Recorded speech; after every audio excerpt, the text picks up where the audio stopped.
నమస్తే. ఇన్నాళ్ళు నన్ను సపోర్ట్ చేస్తూ, ఎంకరేజ్ చేస్తూ మీ ప్రేమని నాకు అందిస్తున్న ప్రతి ఒక్కరికి కృతజ్ఞతలు.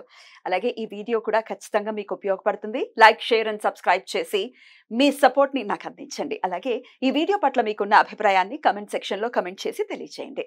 ఇప్పుడు వీడియోని చూద్దాం. నమస్తే. Welcome to our channel. నేను పద్మిని. ప్రస్తుతం మనతో పాటు ప్రముఖ ఆధ్యాత్మికవేత్త, ఆస్ట్రోన్యూమరాలజిస్ట్, వేదిక్ వాస్తు స్పెషలిస్ట్, శ్రీ విద్య మరియు హనుమత్ ఉపాసకులు, బ్రహ్మశ్రీ డాక్టర్ సిస్లా జయశంకర్ గారు మనతో పాటు ఉన్నారు. మాట్లాడదాం. సార్ నమస్తే సార్. లాస్ట్ ఎపిసోడ్ లో భర్తలు చేసేటటువంటి తప్పుల గురించి మీరు ఆల్రెడీ చెప్పారు. ఏమేమి తప్పులు చేస్తున్నారు భార్యల విషయంలో. భార్యలు కూడా ఏం తక్కువ తినట్లేదండి. చాలా ఇబ్బంది పెట్టేటటువంటి పరిస్థితులు ఉన్నాయి బయట. అది వాళ్ళ వాళ్ళ పర్స్పెక్టివ్కి వదిలేయాలి ఖచ్చితంగా. వాళ్ళు అనుభవిస్తున్నటువంటి పరిస్థితిని రీత్యా మరి ఎలా బిహేవ్ చేస్తున్నారా, లేకపోతే డిపెండెన్సీ లేదు, చాలా వరకు ఇండిపెండెంట్గానే ఉంటున్నారు. మరి ఇండిపెండెంట్గా ఉన్నప్పుడు రకరకాల మార్పులు ఖచ్చితంగా వస్తాయి. మరి దానివల్ల భర్తలను ఇబ్బంది పెట్టే పరిస్థితుల్లో ఉన్నారా? అందుకే కదా ఈ భార్యా బాధితుల సంఘం అనేది ఏర్పడింది. బోల్డ్ అంతమంది ఉన్నారు. నేను కూడా ఇంటర్వ్యూ చేశాను వాళ్ళని. ఎన్నాళ్ళుగానో స్త్రీ మీద జరిగిన అకృత్యాలకి వచ్చిన మార్పు ఇది. ఎన్నాళ్ళో నిర్లక్ష్యం చేయబడి, ఎన్నాళ్ళో అణగారిన మీరు అణచటం వల్ల, పురుష జాతి అణచటం వల్ల వచ్చినటువంటి విప్లవం అది అనుకోవచ్చు.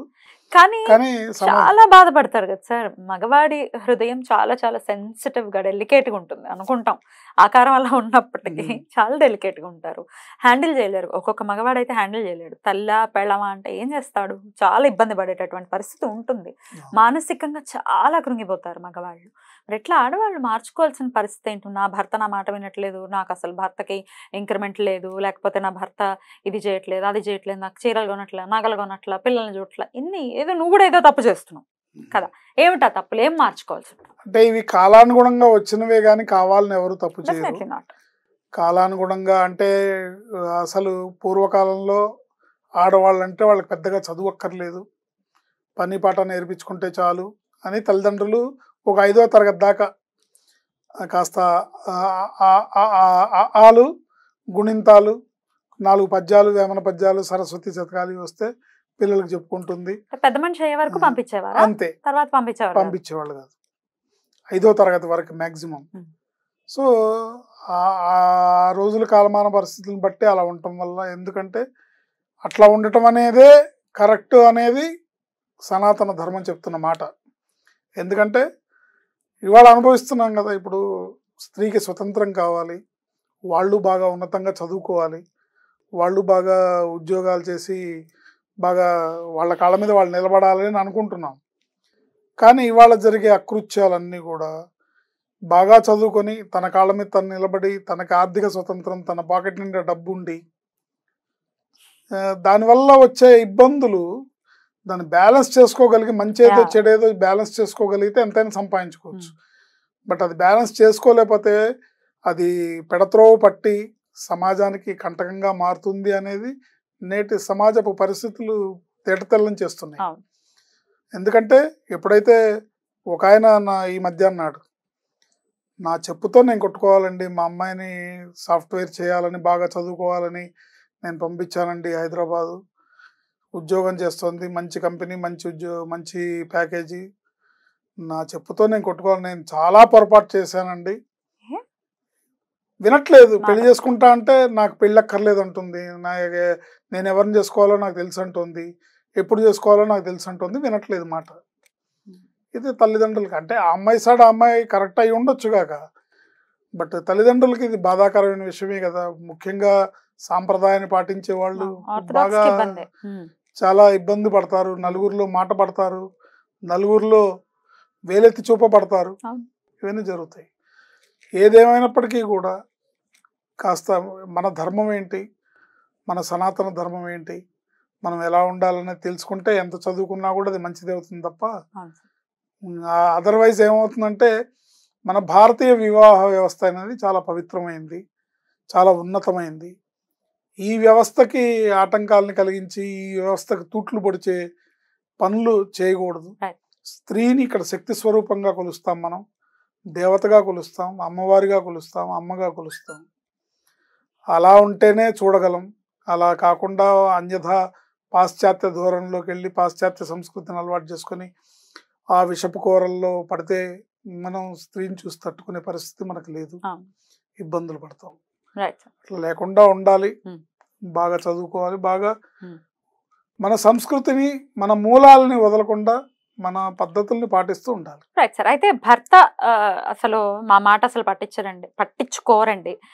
ఎంతసేపు వాళ్ళ అమ్మగారి మాటో లేకపోతే వాళ్ళ అక్క చెల్లెళ్ళు ఉంటే వాళ్ళ మాటో వాళ్ళ సైడే తీసుకుంటారని చెప్పే వాళ్ళు కూడా ఉంటారు. కసి ఖచ్చితంగా పెరిగిపోతుంది, ఆడదానికి చాలా ఎక్కువ ఉంటుంది కసి. దాని నుంచి ఎట్లయినా ఏదైనా చేయాలి లేకపోతే ఎట్లయినా హింసించాలి అనే ప్రవృత్తి ఉండొచ్చు. అట్లా ఉన్నప్పుడు గనక భర్త ఎలా మన మాట వినేలాగా మార్చుకోవచ్చు, మనం ఏం మార్చుకోవాలి అనేది ఒకసారి చెప్పండి సార్. ఏదైనా సరే భార్యాభర్త ఇద్దరు వాళ్ళకి వాళ్ళు కూర్చొని వాళ్ళకి వాళ్ళు డిస్కషన్ చేసుకోవాలి. అందుకు ఒకళ్ళకి వాళ్ళు అవకాశం కల్పించుకోవాలి. నువ్వు చెప్పేదేంటి పో అని ఆయన అనకూడదు, ఈవిడ కూడా మీరు చెప్పేది నేనేం వినండి మీరు అన్ని మాయ మాటలు చెప్తారని ఈవిడ అనకూడదు. అనకుండా వాళ్ళిద్దరు కూర్చొని మనం కుటుంబం వృద్ధిలోకి రావాలి, మన పిల్లలు ప్రయోజకులు అవ్వాలి, మన పిల్లలు సమాజంలో ఒక మంచి గౌరవ మర్యాదలు తెచ్చుకోవాలి, ఒక ఉన్నతమైన జీవితాన్ని జీవించాలి, ఆర్థిక పరంగా సెటిల్ అవ్వాలి, ఐశ్వర్యవంతులు అవ్వాలి, కాస్త ఆస్తిపాస్తి సంపాదించుకోవాలి, మంచి మార్గంలో నడవాలి, మంచి మార్గంలో డబ్బు సంపాదించాలి. ఇలా అనుకున్నప్పుడు భార్యాభర్త ఇద్దరు వాళ్ళకు వాళ్ళు కూర్చొని అసెస్మెంట్ చేసుకోవాలి, ఎక్కడ లోపం ఉంది ఎక్కడ తేడా ఉంది అనేది చూసుకోవాలి. ఒకళ్ళకొళ్ళు చేసుకునే నిర్లక్ష్యం అనేది అది మన సనాతన ధర్మం మన సంస్కృతి ఒప్పుకోదు. ఇప్పుడు మనం గతంలో లాస్ట్ ఎపిసోడ్లో చెప్పుకున్నాం లక్ష్మీనారాయణులని. లక్ష్మీదేవి అనుగ్రహం లేకపోతే నారాయణుడు అనుగ్రహించడు కాబట్టి స్థితికారకుడు సెటిల్ అవుతుంది.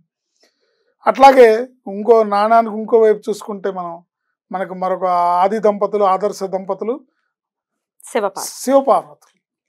శివపార్వతులు అంటే అర్థం ఏంటి? శివుణ్ణి పూజిస్తేనే పార్వతి సంతుష్టురాలు అవుతుంది. ఆవిడ నిరంతరం చేసే తపస్సు ఎవరి కోసం? ఆయన కోసమే కదా. ఆయన్ని కాదని చేసే తపస్సు కానీ ఆయన్ని కాదని చేసే పూజ కానీ ఆయన్ని కాదని చేసే కార్యక్రమాలు ఏవి కూడా సఫలీకృతం అవ్వవు. అవన్నీ కూడా నిరీశ్వర యాగం కింద వస్తాయి.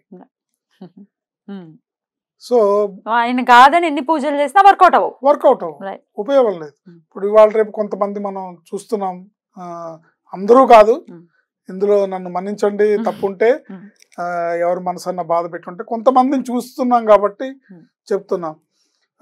వీళ్ళ ధోరణిలోనే ఉంటారు. నేను అమ్మవారిని అనుగ్రహం చేసుకోవాలి అని సామూహికంగా లలితా సహస్రనామ పారాయణలో లేకపోతే సౌందర్యలహరి పారాయణలో లేకపోతే ఇంకా ఏ హోమాలు వేటికో వాటికి వీళ్ళ దారిని వీళ్ళు, అంటే ఆవిడ ఉద్దేశంలో తప్పుండదు. ఆవిడ ఉద్దేశం ఏంటంటే మేము ఏదోటి మా కుటుంబం సెటిల్ అవ్వాలి, ఏదోటి అమ్మవారి అనుగ్రహం కావాలి అనే పాకులాడే తాపత్రయంలో నువ్వు నీ ఇంట్లో ఉన్న శివుణ్ణి నిర్లక్ష్యం చేస్తున్నావు. అప్పుడు అనుగ్రహం, అమ్మవారి అనుగ్రహం ఎలా వస్తుంది? శివుడు ఎక్కడో లేడు, నీ భర్తలోనే ఉన్నాడు, అంతే కదా. ఎలా అయినా ఉండనియండి, ఆయన ఎలా అయినా ఉండనియండి, నీ ధర్మం నువ్వు పాటించవాలి అంతే. నువ్వు అమ్మవారు అయితే ఆయన శివుడే, ఆయన శివుడు కాదంటే నువ్వు అమ్మవారి కాదని అర్థం. సో అర్ధనారీశ్వర తత్వం మనకు అదే బోధిస్తుంది. ఇద్దరికి అంటే సమాన హక్కులు అనేది ఇంకో చోట అపార్థంగా వాడుతున్నారు తప్ప సమాన హక్కులు అంటే అవి కాదు. ఏవైతే ఇప్పుడు మహిళలకి సమాన హక్కులు ఇవ్వాలి అని అంటున్నారో అది కాదు సమాన హక్కు అంటే.